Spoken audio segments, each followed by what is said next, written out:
Good morning and welcome to another Business Hour show brought to you by the ZMC Network, a network dedicated to bringing communities together. My apologies once again. We are this morning doing this show remotely, so please brace for some unexpected technical issues. Internet, as we all know, is absolutely horrendous at the moment, so we are making the best we can with what we have. Hopefully you've all had a fantastic week, and hopefully you've tuned into our shows. We've had a fantastic week of some political shows, some chat shows, sport shows, and we look forward to your continued viewership. Every week we bring you prominent business leaders from within the community to come and share their tips, their ideas, their knowledge in an attempt to learn from one another. This morning we have a fabulous guest from an industry that many people are nervous about, public speaking. And with the pandemic and with the end of face-to-face meetings, more and more of us, in fact, every one of us now, is conducting meetings, conducting networking events via means of online platforms. Now, many people have a fear, have a phobia, have before the pandemic, people were nervous about speaking. But throughout this pandemic, the lockdowns have forced us to embrace online platforms such as this, such as Zoom, such as Teams. And for many people, this can be an absolute burden. So our guest this morning is a public speaking and a communications expert. And she makes a living from teaching people how to present themselves and how to be able to speak in front of an audience and present themselves. So, can we welcome this morning Maz Ifzal? Hi, good morning, Maz. Thank you for joining us. No, thank you for having me. You've got actually a clear connection. It's actually a really good connection.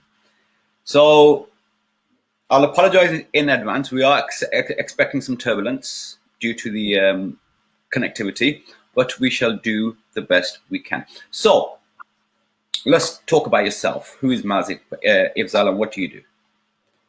So, I am Maz Ifzal. I'm as you've rightly said, a public speaking and communication skills expert. But actually, before all of that, I'm a daughter, I'm a sister, I'm a wife, and I'm also a mother to two beautiful children. I studied at the London School of Economics. I went on to study a master's in economics, and I became a stockbroker at Goldman Sachs, earning a six-figure salary very early on in my career. You know, fast forward from when I was studying, when I was a stockbroker, to becoming a wife and a mother. I'm the founder of Make a Point. Make a Point. Yeah. So we'll talk about your current occupation first. Public speaking. Why go into such a profession, and what inspired you? I mean, how hard can speaking be? That's what many people say. How hard is speaking? Well, Make a Point was actually born through a healthy blend of passion, frustration, and curiosity, ignited by actually a genuine desire to make a difference. I mean, you say, how hard is speaking? You know, the difference revolves around connecting, actually not simply speaking and presenting. And making a difference is what drives us today, a difference to how organizations inspire, influence, and engage people, you know, through the way that you present your ideas, a difference to the way that presentation skills are actually taught, Abid, and a different to the way in which professionals think about and develop their public speaking skills. And I have a philosophy that I follow that, in a nutshell, connecting is everything. It is. So you studied economics and you became a stockbroker. Yeah. Which makes economics stockbroker. And then you become a public speaking coach. Where's the transition? So where's the fast forward? Is that what you're asking? Yeah. I mean, it's a bit of a totally different career, totally different occupation. What Yeah. inspired it? I think being a stockbroker, many people ask, was it a great achievement? Were you happy? And yeah, it was a great achievement. You know, happiness is a hard word to explain, I'd say, because everyone has different viewpoints on happiness from their own past actions. People would Yeah, actually say that money can buy you happiness because with money you'll be able to afford the house you want or the holiday you want to go on. So some may say that money gives you strength and power. And in my opinion, I don't believe that money can buy external joys in life. It's a basic need in our lives to purchase our everyday necessity. Having lots of money can be used to purchase fancy goods. But I suppose the satisfaction to that would be limited because it can't buy you emotions of love or joy. And money is needed for everyone, but it can't buy everything like loved ones or knowledge. And I suppose the way that I like to believe it is happiness is not determined by how many commas there are in your bank account. It's actually who we're lucky enough to have in our life and what we can leave them with, what our legacy is. yeah, So with that in mind, I think when I was getting married, I was actually trying to define the word success in my mind. Was it being the stockbroker, working for a big corporate, being the only Asian on the stockbroker floor? Or was it getting married and actually supporting my family? Everyone has their own definition of success. And the yes, true meaning of success, Abid, it goes far, far beyond the common definition of success. Being yes, wealthy, having lots of tangibles and earned degrees. When I first made a lot of money, I thought, oh yeah, this is success. I'm on top of the world. But actually, years later, I realized success is the balance between health, wealth, relationships, and happiness. If you've got wealth, but you've got but no do you, physical health to do you enjoy feel it. that the passion stemmed from a passion of helping people, of making a difference in people's lives? Yeah, of course it did. Yeah, yeah, of course it did. Yeah, yeah, Okay, yeah. so by giving people the ability, I mean, let's talk before COVID. What kind of people were you helping, and why is it so important to take counsel from people like yourself? What's so important about being able to public speak or engage for business owners, let's say? I mean, it's no different to how it is now. I've got the same sort of clientele. The pandemic has actually completely upturned how we communicate, both at Yeah, work and at home. It's causing people to rethink their own communication best practices. The impact on individuals is that companies have actually become more aware. This used to be called a soft skill. Communication was a soft skill that you need yes, to be able to effectively communicate your thoughts and ideas but also have a good listening ear and the skill to give an ask. The key to working from home, what is it? It's clear communication, even in person. What is it? It's how you come across. And COVID-19 might have reduced the economic transactions beyond imagination. However, maintaining an effective and reliable communication channel has become the need of the hour. You know that during these testing times. The yes, show must go on. Look at yourself. We've got onto the digital platform. You're still doing yeah, the show. It's just different. Many organizations like yourself, Abid, they've quickly transitioned from the traditional office to the virtual workplace due to the coronavirus. I mean, at first, the sudden transformation was actually seen as a temporary public safety solution during, you know. how do you But feel how do you feel that nervous people have taken to the transition, like going onto a Zoom call or a Teams meeting? It's not as easy as it seems, because the nervous people, they're still nervous, they're still shy. And I think when you're on a conference call, on a Zoom meeting where you've got 12 people looking at you, does that not up the nervousness, and does that not make them a bit more nervous? So what do you say to people like them? How do you help them through this? I think you talk about the digital platform and people are nervous and actually in real life. Don't forget, we've got 7 full seconds to make the first impression. In our day-to-day lives, our body language and other non-verbal cues, they, emit a host of information to others. And these signals provide key insights about our mood, our thoughts, and our emotions.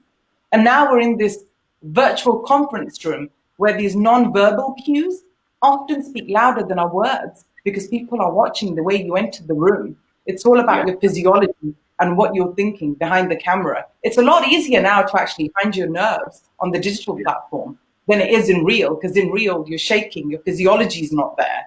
But here Yeah. you can't tell how the other person's body language is. In person, if you shake hands with somebody, you get this incredible power of the touch, which is our oldest and most primitive and most powerful non-verbal signal. And you Yes. gauge from that the intent a lot just by a handshake. You look at them in the eyes, you smile, you make eye Yeah. contact.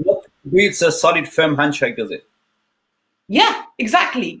And in a virtual meeting, the webcam is a person's window to the Yeah. world. The distance between the speaker and the camera will either limit or maximize the amount of space a person has to communicate and actually emit the non-verbal information. There's a saying, it's out of sight, out of mind. And this can be Yeah. a real problem for individuals because your facial expressions, your body language, they actually play an essential role in your communication. And when you no longer have the ability to meet in person, it's important to realize the way that you come across on the digital platform. You've got to be present even when you're absent. When you're working in the same office with your colleagues, you've actually got the benefit of their physical presence to aid. You simply walk down to the hall and ask them directly. Now we're all remote, so practicing good video meeting etiquette is actually critical to ensuring that your meetings they're professional, they're efficient, and they're valuable, and that you come across well to your colleagues and clients. An You talk example about is, you talk about sorry, this the first 7 seconds of yeah, communication and how important they are. We come across people, both yourself and myself. You ask them about their business, and they go off into a tangent for half an hour. By the end of which, you still don't know what they do. They've spoken about everything else but what they actually do. So these 7 seconds, how important are they? And what's the perfect recipe? I think the first 7 seconds are, again, like I said, in person, it's your non-verbal cues. But when you're on the digital platform, it's you obviously speaking as well. It's your spoken word, and it's how you come across. Could I just stop you there 1 second? A reminder to all the viewers, we have a public speaking coach at hand. So much experience, so much knowledge. Public speaking at the moment in this day and age and moving forward is critical. If you have any questions, any queries, please feel free to put them into the Facebook comments. Please do share our platforms. We are beaming live on Facebook Live. Please do share our platform and put any questions, any queries you have into the comments below. Sorry, Maz. No, it's okay. Also, we talk about the 7 seconds. It's maintaining a proper posture. That's Yes. fundamental. How many calls I know that I'm you've been really bad on? at Where that. I'm really bad at that. You can probably see me. I'm moving. I'm very fidgety. I can't sit still. are you nervous? No. I just have this. I have this too much energy, so I can never sit still. My screen's prompting me saying, "Sit up straight. Sit up straight." I'm terrible. I am. But yes, there is a certain presence on the screen, and I've been in many meetings where you can actually see that the person that you're engaging with, or one of the people in that meeting, are about to fall asleep, or they mute Yeah. their mic, or they mute their camera, and they're off checking their emails, which can be a bit rude to the other people in that meeting. It's discourteous, and it also, you are disengaged from that actual event or that meeting. Yeah. I mean, the further away or more obscure you appear, the less engaging you're going to be. And in a video conference, your head and the top of your shoulders, they should actually dominate the screen. Yeah. We see people's heads cut off at the top or the bottom, or we can see up their nostrils. And I'm thinking, Don't you no. feel that we're now a community that's obsessed with our backgrounds? I've seen so many people worry about their backgrounds and not really worry about their own appearance. Well, It's funny you actually say that because it can be distracting. I think it's Yeah, equally important to have a good background. You want to find an environment where the background is simple and it actually reflects your professionalism. Preparation is critical, and we say that in person as well. Preparation is king, it's key. So yeah, pick a location, put your head fully in the frame. Nobody's interested in your background. Without the richness of communication and your visual presence of it, in the in-person meetings, the margin of miscommunication and misunderstanding, it actually increases virtually. So it's imperative that individuals consider the impressions they want to make and utilize these non-verbal cues to match this intent. I've got clients who are executive leaders, speakers, and they want a particular impression they're going for. They want to look professional. They want to look confident. They want to look competent. How is somebody going to come across if you've got a bed that's not done? I've seen so many where it's like they've just jumped out the bed and the desk is just there and they've got on a Zoom. And I'm thinking, yeah. I know we can't help kids running around. We're living in an extended family. But, sometimes there's a big plant pot and you can't make out the person, but you can make out the big plant pot in the background. Yes, yes. It's so important. What image are And you that, giving?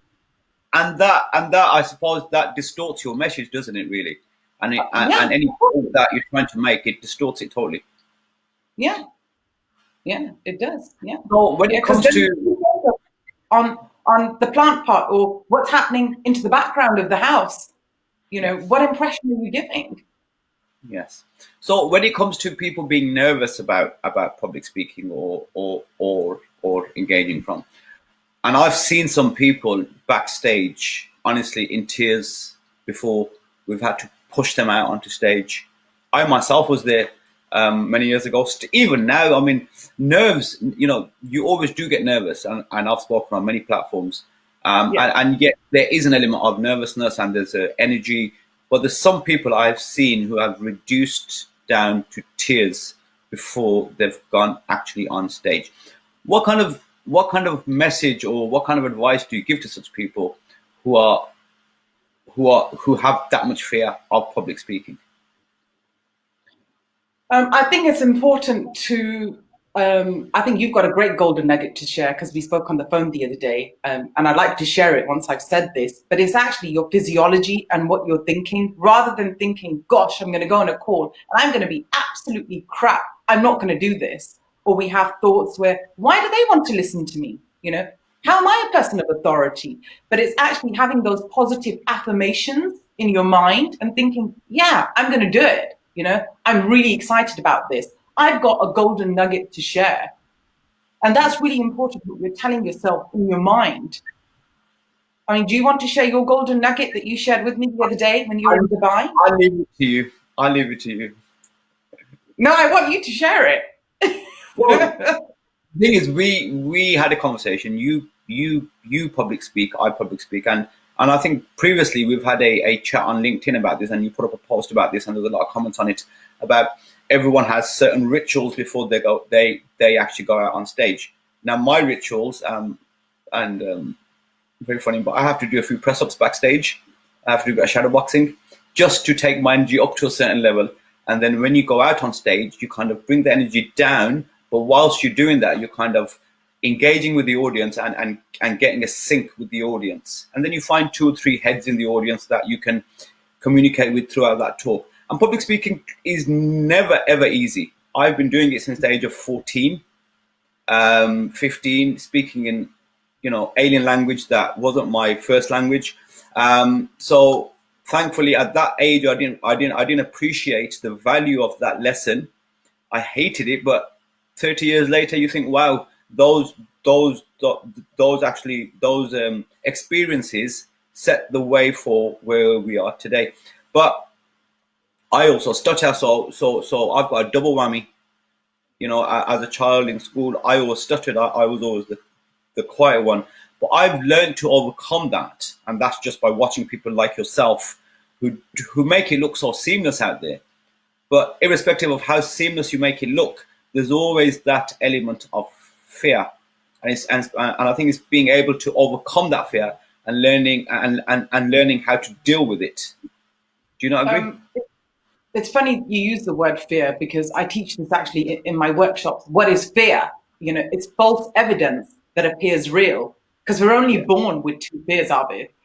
And for the viewers who don't know what the fears are, when a baby's born, the doctor does two very early checkups. One of them being is where he holds the baby up and it tilts it, and the baby does this. Why? Because the baby's scared of heights. That's one fear that we're naturally born with, the fear of heights. And the other fear is he checks to check the hearing of the baby. The doctor claps and the baby gets startled. Why? Because it has the fear of loud noise. Those are the only two fears that we're born with: the fear of heights and the fear of Really? loud noise. Yeah. The Interesting. rest, yeah, just being accumulated. How? An example would be you're at university, you're in a hall, the students are there, the professor's asked you a question, you've put your hand up, you've got it wrong, everybody's laughed. Or the professor said, "What? That's nonsense." So that fear has instilled in you. Next time, I'm not to speak up. Why? Because Yeah. I'm not going to get it right. I'm not Yeah. good enough. I don't know. You see what I mean? How do you overcome that, though? How do you overcome that? How That you fear. overcome it is the more you speak, the more you do something, practice. Why? Because practice makes perfect. There's only certain tools, like you've just said, you do press ups. Now, what does a boxer do when he goes into the ring? Loud music. He's pouncing, dancing. The physiology. I'm going to do Yeah. this. He Yeah. might have the opposite party who's much stronger, who's won many times, but he's not saying he's stronger. I'm going to lose. What's the image you see Many, on the camera? many fights are won in the ring walk rather than in the ring, because it's all about how you come out, and it's all about up here, how ready you are for that. And there's been some amazing examples over the years with great boxers and great fights which we all predicted to go one way but went completely the opposite way, because I think maybe the occasion got the better of them. So a lot of the fights are actually won in the ring walk rather than in the ring. I suppose it's the same for public speaking. Before the actual talk and as you're walking out on stage determines how that talk is going to go for you. Yes, with experience, I think you can change that once you're on stage. But majority of them, I think, it's the mindset as you make your entrance, and the first 7 seconds, as you say, very very important to engage that audience and get them in your grasp, and make a few friends in the audience. Get a few nods and get a few highs and buys, and then that will then set the way of how that's going to go. Yeah, I agree. Okay, so you do a communication boot camp. What's that all Yeah. about, and who's that aimed at? So I run the boot camp. It's a 3-hour boot camp. Um, I run it across where I run it for. I've recently done it for a lot of solicitors and lawyers. Run it for executives. Run it for staff in the finance. And it's a 3-hour boot camp, which is 1-to-1 or in a group of 5. And it actually extends far beyond informing and engaging. It's about standing out in a world, as we all know, that's right now filled with a lot of noise. One of the most common challenges that we help people overcome is what we said today, the fear of speaking. Many clients tell us that they're absolutely fine speaking on a one-to-one basis, but put them in front of a group, put them in front of people, and hey, everything changes. So whether the clients have the fear of speaking or they find the experience uncomfortable, we help them. The boot camp gives you the tools to manage your nerves and anxiety. Speak with Sorry, my confidence and light. clarity. Yeah, carry on. Sorry. Okay. And also knowing how to craft and deliver a presentation with ease. We use very effective and powerful techniques that help the most nervous speakers conquer their fear. And you'll discover how to get your message across and actually influence others with presentations that make people want to listen. The boot camp will help you, I'd like to say, connect with any audience and make them care about your message. Get your point across without rambling, and master the art of sounding natural and conversational while secretly being well prepared. Organize your ideas and easy to remember frameworks, and think and speak on your feet, even in stressful situations, and how to make your body and your voice work for you rather than against you. The boot camp has been meticulously crafted to help our clients connect and engage with their listeners, not just intellectually, Abid, but also emotionally. Public speaking and the ability to present with impact is the most important skill in the world today. Why? Because every presentation is an opportunity to tell your story and to inspire and lead change. And I've said this many times before: if you can speak, you can influence. And if you can influence, you can make a change. And who doesn't want to make a change? Fantastic, fantastic. But when it comes to communications, there's a lot more than just public speaking. So the general public, the every okay, how important is it for business owners to be able to communicate? I think it's very Not just important. not just on a public stage, but for any business owner. How important is it for them to be able to communicate effectively, whether that be to a supplier, whether that be to a customer, whether that be to anybody? How important is it for business owners to be able to I think, communicate? in today's business climate, collaboration, communication, and connectivity, they are essential and a key to your success. As leaders, as business owners, we're communicating all the time, but often we don't think about the effectiveness or the impact. The ability to articulate the corporate vision and strategy in a compelling and engaging way is actually critical to an individual and business success. It's not just what is said, but how it is articulated and presented. And that's what I call impactful leadership. Communication Yeah. not only needs to have an engaging and inspiring message, but it needs to be delivered with energy and intent. So it's powerful. You need to have it. We all think we can communicate. What is communication? And I ask this, and people are like, oh, it's when you're speaking. It's like our five senses. Our eyes, we think, yeah, we know, we can see. But actually, if you focus on it, it's attention to detail.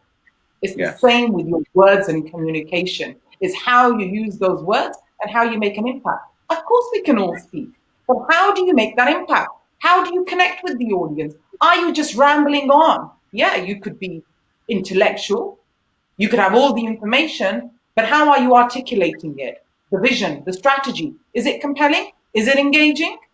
How are you doing it? Okay. So, what sort of impact has the pandemic had on people's communications? Again, like I said before, in person, you had the full 7 seconds to make that impact. Now you don't have that. And this can be a real problem for individuals because facial expressions and body language play an essential role in your communication. Why do I say that? There's a pie chart that I use in my workshop. And in the pie chart, 7% is the spoken word, 38% is voice and tone, and 55% is body language. I Wow. mean, you Yes. know, so with that in mind, practicing good video meeting etiquette is critical to ensuring that your meetings are professional, efficient, and valuable. And importantly, that you come across well to your colleagues and clients. It's still very important. But now we're focusing more on our body language, that 55%. Now we're focusing more on our voice and tone. I mean, like I said, 7% is only the spoken word. Now more than ever, it's so important how you come across on this platform. Yes. Yes. Yes. So, what's next for yourself? What are you? Well, I mean, we've got the pandemic.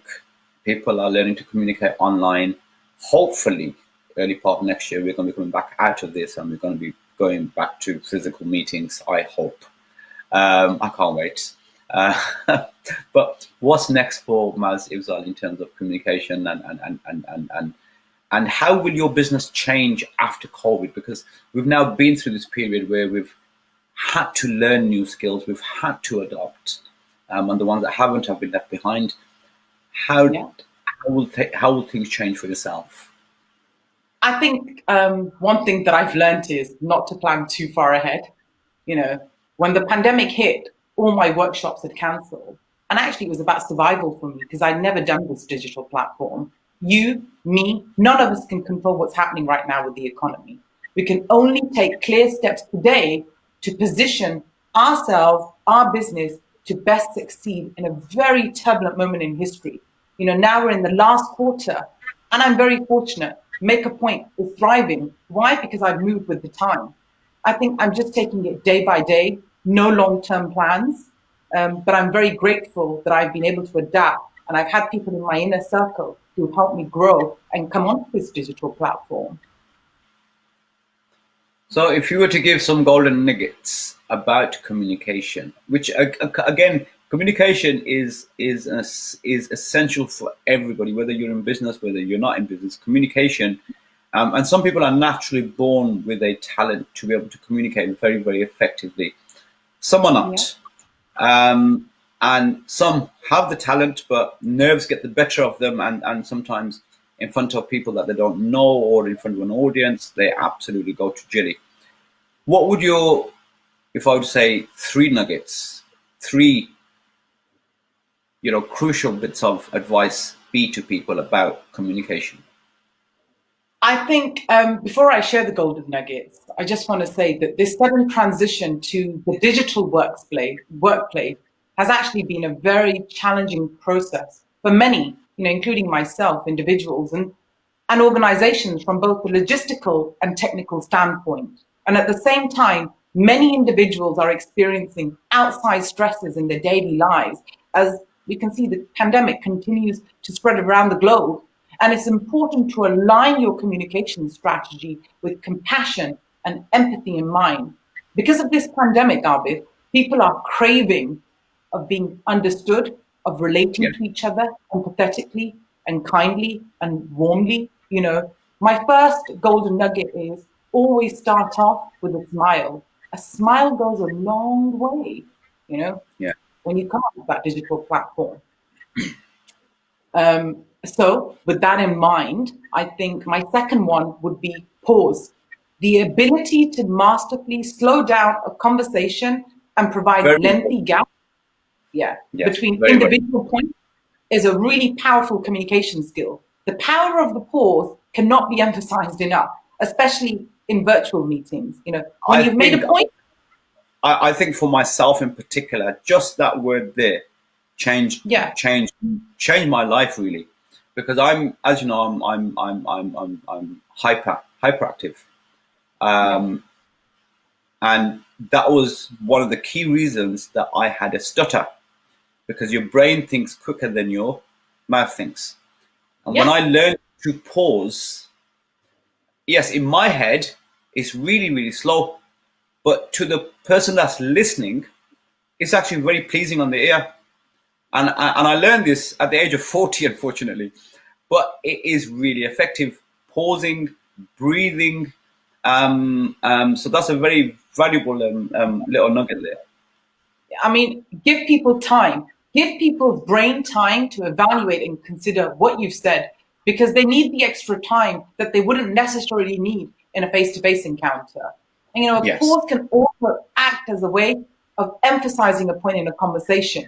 A slight hesitation before continuing a thought will also give others time to reflect on these ideas before moving on. These same principles hold true when one is in the role of a listener in a virtual meeting, by presenting the body language associated with the listening and content of pause. When someone asks a question, a pause before you answer actually gives the impression, well, hopefully an accurate impression, that you're really considering that question and you're not just coming up with a canned answer. Um, Golden nugget number 2, maintain a strong voice.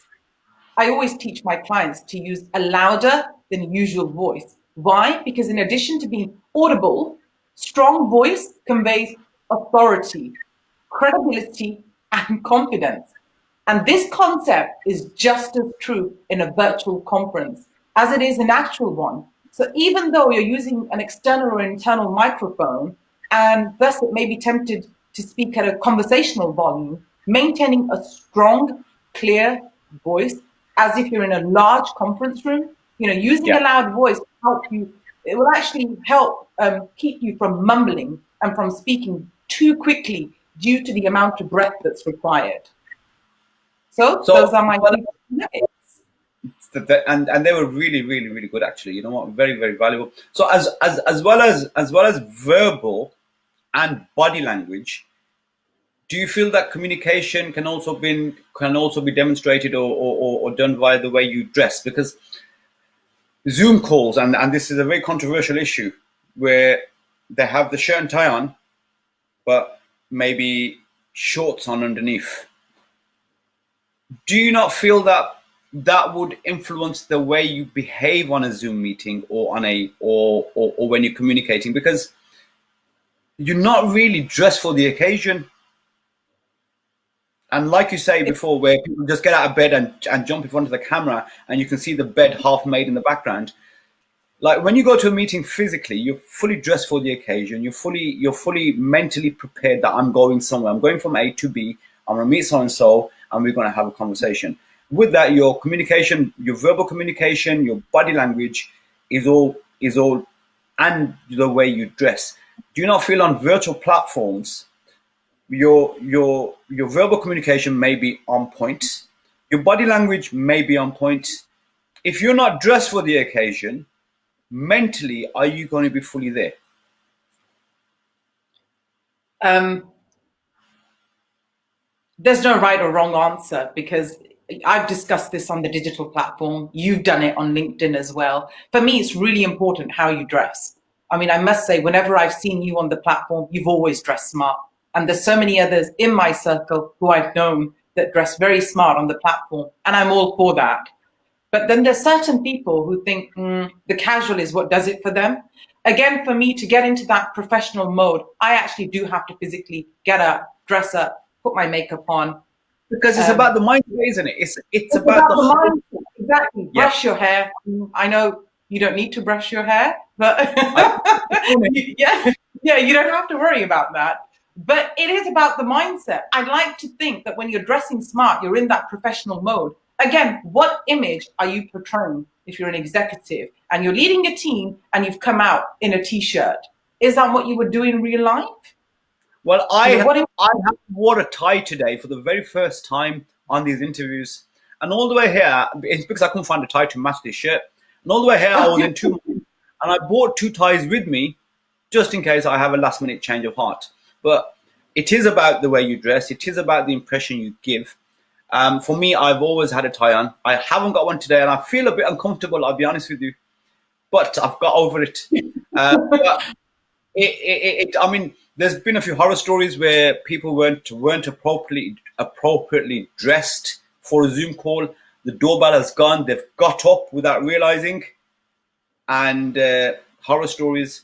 And my real question is, if you are casual in that respect, then how effective will your communication be? Because Well, mentally, you're not there, are you? no, you're not. It's very, very important. It's about your mindset. It's what we were saying about the boxer, weren't we? How they go into the ring, Yeah. the physiology, how they've prepped themselves before they've even started the fight. How have you prepped yourself physically to go into that meeting? And what impression are you going to give? Are you still going to have the same authority? Okay, so going back to public speaking, and something that we will go back to hopefully very, very soon in live, in person. People who do talks. Now, Yeah. people have various ways of learning their script. Some just make bullet points, some learn it parrot fashion. Which do you find is the most effective? Learning it parrot fashion or learning bullet points? It's whatever works for you. So if you're on the digital platform, I mean, this is great now, then if it's even using cue cards, some people don't like doing it, but there's nothing wrong with it if that's what's going to help you. Just as long as you're not reading from a script. That's the worst sin of public Yeah. speaking, is actually reading from a script. Why? Yeah. Because it undermines your credibility, your authority. You want your message to come from the heart, from the mind, not a copy and paste from Google, from a book that you're reading to an audience. Yeah. But sometimes we lose our trail of thought. So, making a few notes, I've done that today. I've made a few notes, just so I can relate back to them. If you ask me something and I've lost my trail of thought, there's nothing wrong with that. We're not going to remember every single thing by heart. Yeah, you see, I'm from the other school of thought. I just roll up and I do it. And after it's over, I always kick myself thinking, oh, sugar, I should have said that, and I should have said that, and I should have said that. Whereas you are a lot more sophisticated, a lot more experienced, make notes. People like myself just don't make them. We just roll it off. But honestly, after every speaking engagement or after everything, there's always things left over where you think, oh, sugar, I should have said that. I should have asked that. I should have said that. But Maz, it's been an absolute pleasure.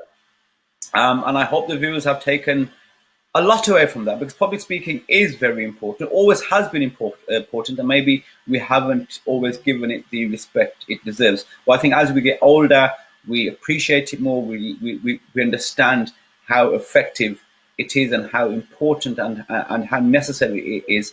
But moving into this COVID era and this digital era, it's become even more important to use. So thank you very much for your tips, and thank you very much for your time. I know it's a Sunday morning, and it's a big ask to ask somebody to come online, but thank you very much for that.